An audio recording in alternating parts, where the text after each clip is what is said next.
Right, so you're probably going to think, what the hell am I doing showing you the engine plate first? Right, well those of you in the know-how will know the significance of this plate. It's in fact a genuine engine block from a Renault 8S, which is obviously now as rare as the car. I was given this as a full engine a few weeks ago by someone who basically has had it in his garage for absolute donkey's years, and with my project he just said to me, if you can make any use out of any parts of it at all, just do it, and whatever you do, just do not scrap it, because as soon as it's something scrapped, it's gone forever. The fact is, none of these bits are getting any less scarce by the day, so he was basically just wanting it to go on and be used.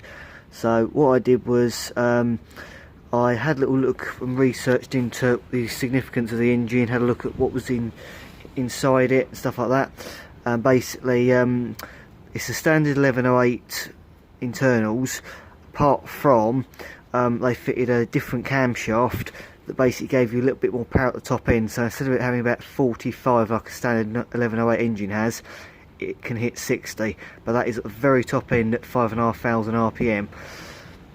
Now obviously you're probably thinking, higher lift cam, that would do nicely for my engine, won't it?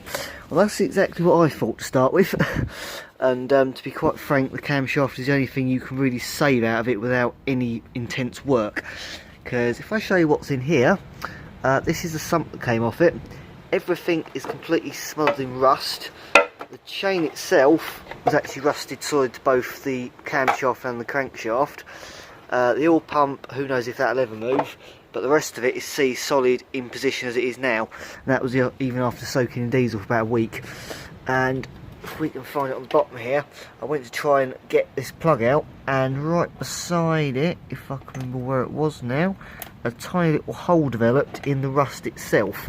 So I never actually had to take the plug out in the end, because it just drained the oil and diesel I put in through the whole thing, through that little hole.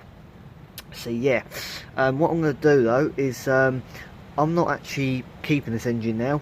Someone else up north has actually got a Renault 8 build, and they've been looking for the block purely because they have actually got a Renault 8S and they're restoring it, and he basically wants to rebuild it with a genuine engine. And to be quite frank, I can't blame him. If it's a genuine pedigreed car, the only thing it's missing is the correct engine. So it's someone's coming to pick it up very soon, and it'll be going on to be completely rebuilt. So that's brilliant.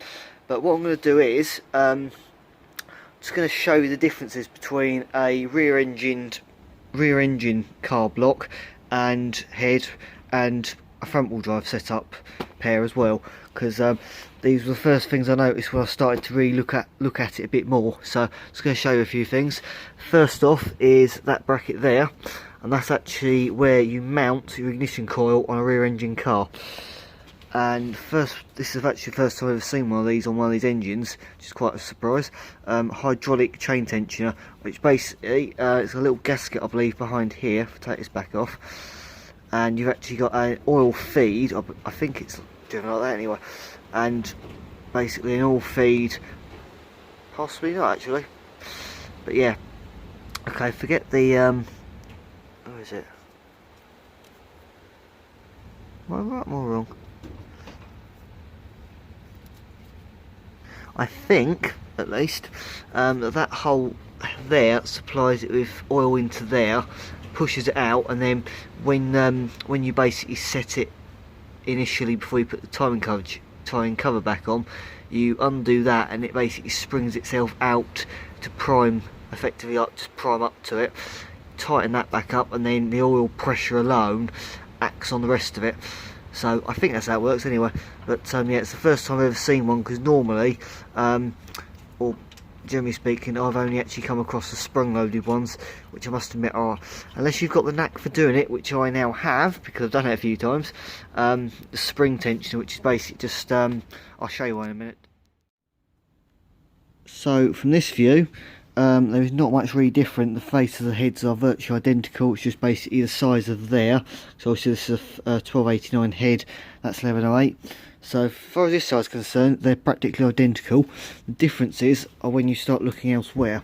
So on that side,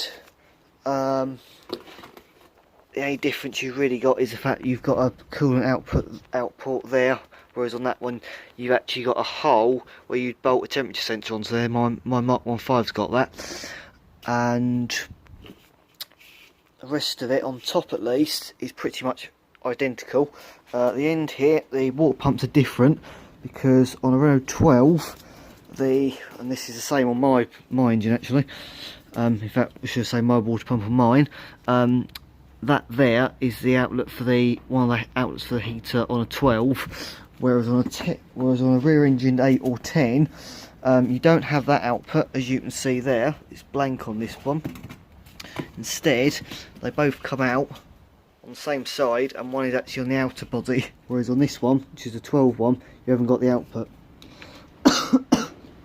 Now obviously you can just reroute your piping to suit the 12 one, but it can be a bit of a pain because obviously you've got fan spin here as well. So I was lucky enough to be able to track down just this outer piece here, bolt it on, and then I just blocked up this back terminal here because obviously it was no longer required. Yeah, that's the differences there. And then if we look on the sides here where the spark plugs are, this was one thing that instantly stuck out to me when I first had a look at this one. So first of all, the 12 one, you've actually got two holes here to bolt that to, or alternatively, if this was in a Mark 15, because you've got timing cover here, which means that the water pump would be that end, and that means on a Mark 15 that would be where your alternator bracket goes. Or as I've done, even on a 12 even, the alternator bracket goes here, and then it's got a separate bracket going down to the block this way to tension it. On an 8 or a 10 it's a little bit different, which was the first thing I noticed.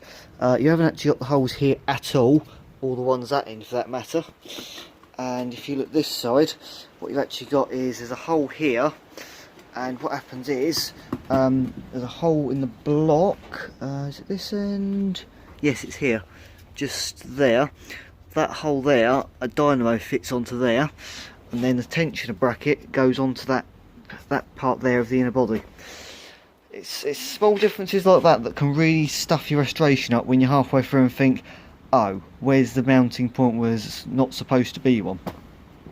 So yeah, there's all little things to throw you up. In fact, actually I just noticed on the 8 one, that water outlet is actually at the front rather than the back like it's on the 12 one. Hadn't noticed that till now. But yeah, it's I'd never ever seen a rear engine car engine before, and although it sounds a bit bizarre that they would be any different to a front wheel drive car, there's just those little obscure differences to make matters easier and make them fit better and more properly in the car. So, and given the fact that I've never actually seen one in the flesh, I've only ever seen the front wheel drive engine, I thought I'd take the opportunity just to show you round things, because it was quite interesting for me to see it and just be like, oh, that's how they've done that, that's how they've done that. Because as on mine, I've just made use of the fact that someone had fitted a front wheel drive front engined engine in the back of a car, and what I've had to do is just basically utilise all the extra bracketry that like this head has to just accommodate the setup that I've gone with, which is basically just made up of all the spare bits I've got in the garage, which is handy because funnily enough the bits I've used are all for a front wheel drive car and front engine car, so therefore that's why it fits so well on that head. Whereas obviously on this one, if I'd gone down the route that someone did suggest of rebuilding this engine for my car, I'd have the problem of actually having to resource some pieces, because obviously I wouldn't be able to mount my things on this one as well, because the holes just don't exist. I mean, yeah, so yeah, right, I'll show you a bit of the block now so that you can get a little bit of an idea of the small differences in that as well. So my initial idea was to just have a little look at it, see what I could do with it. and basically it is completely sea solid. I soaked it from head to toe in diesel for a week.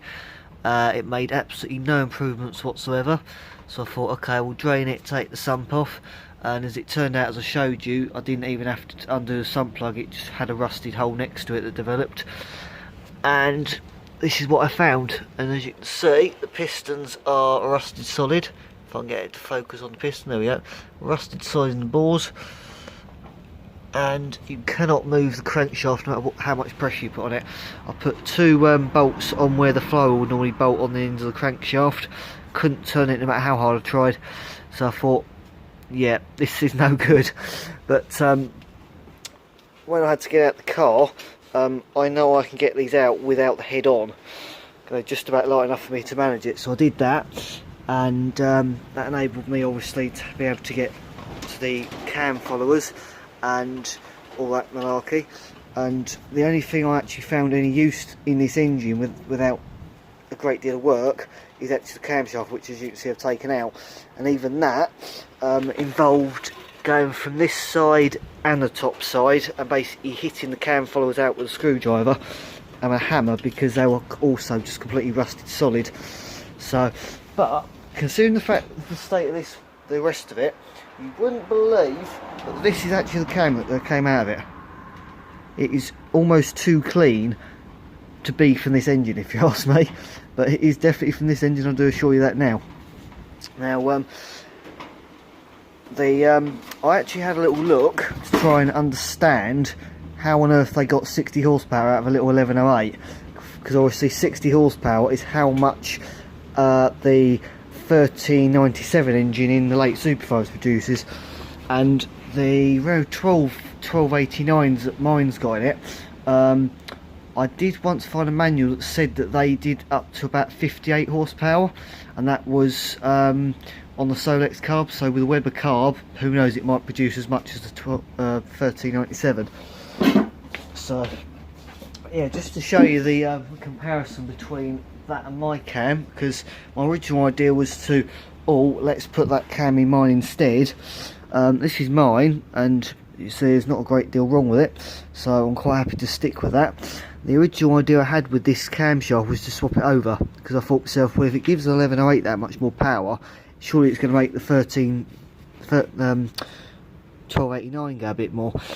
And although on the manual it does tell you that that's got 10 degrees extra on the exhaust valves, and I think it's an extra 4 degrees on the inlet valves, when you actually look up the specifications for the output of both engines, whereas this one produces the 58 brake at less revs, when that's pushing out the high amount of horsepower, it's actually at the very, very top end. So effectively, I was actually talking to a chap who is having the engine, and he was actually saying that quite effectively, although it sounds like it might give you more power, it might well only be at the very, very top end, so you'll have to be properly ragging it the entire time to be able to get the extra power out of it. So yeah, it's not quite as clean cut as it sounds, as usual, but at the end of the day, I've decided to stick with this one because it's out of the engine, it's therefore matched up to it properly, and it's not going to cause any grief, hopefully. But I just want to say this to you now. I can get that to stay somewhere. I'm just going to say this now. I was given this engine by someone who basically just didn't want to see it scrapped, and I'm not the type who's out there to make money off of car parts. I'm more out there as an enthusiast, and I think I thought the case of building this engine back up for exactly the car it came out of in the first place was actually a much better idea than taking bits out of it to put in my car. Consequently, what I'm actually doing is I was given it, and that's exactly what I'm doing. I'm passing it on to someone who can actually make use of it, because at the end of the day, I'm an enthusiast, and I'm not in it to make money. I'm in it to see heritage of the cars go on, and if that means being given an engine having it in the garage for a couple of weeks and then giving that engine on to the next person who is going to make full use out of it and put it into action like it was designed for, then to me that's the right way to go about it. So I look forward to seeing the car driving down the road with this engine in it. Won't be for a while, because obviously, as you can see, this engine needs a hell of a lot of work, but it's been very nice to have it in the garage and say that I've actually had an 8S engine in my hands before. Which sounds a little bit sad, but hey, sometimes opportunities to have a special engine block with a special engine code on it only come about once in a lifetime.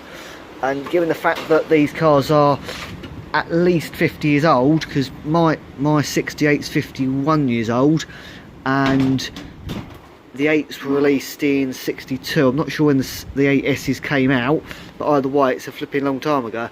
So, and they're all very, very rare these days. So the chances of us seeing some of these cars, as I've been told with my 10, is so slim nowadays, it's incredible. So the fact that I've had the opportunity to have a look at one properly, see a proper rear-engined engine in the flesh, is quite a nice experience. So that's what I'm taking away from it, really. So that way, the fact that I've actually got my hands on one, I've seen one, had the opportunity to pull it apart, which is what I love to do with just about anything, as we know. So yeah, I look forward to it seeing better days and being used as it was meant to be. So yeah, I just thought I'd show you, because I quite like the fact of being able to compare the differences between front and rear engines, and the fact that I was just sort of able to look at it and tell it instantly. So yeah, actually, I've just noticed another difference actually. Hadn't noticed that before now. So that's a Renault 12. I'm not too sure what that is, but that one hasn't got it. That's intriguing. What the hell does that do then? It's not on there. Oh, hang on. Unless it's something really daft, like I've not taken a gasket off. There we go. That could be why. But on the other hand, what the hell is that even for? That is a very, very, very good question. Because it's not exactly like it serves any purpose, is it? It's an intriguing one. Might have to ask a few anoraks, that one. But yeah, been great to show you around it, and hope you've enjoyed a little bit of a, I suppose, engine documentary, I suppose it is, I guess. But yeah, anyway, hope you've enjoyed having a little detailed look around two engines. So, till next time.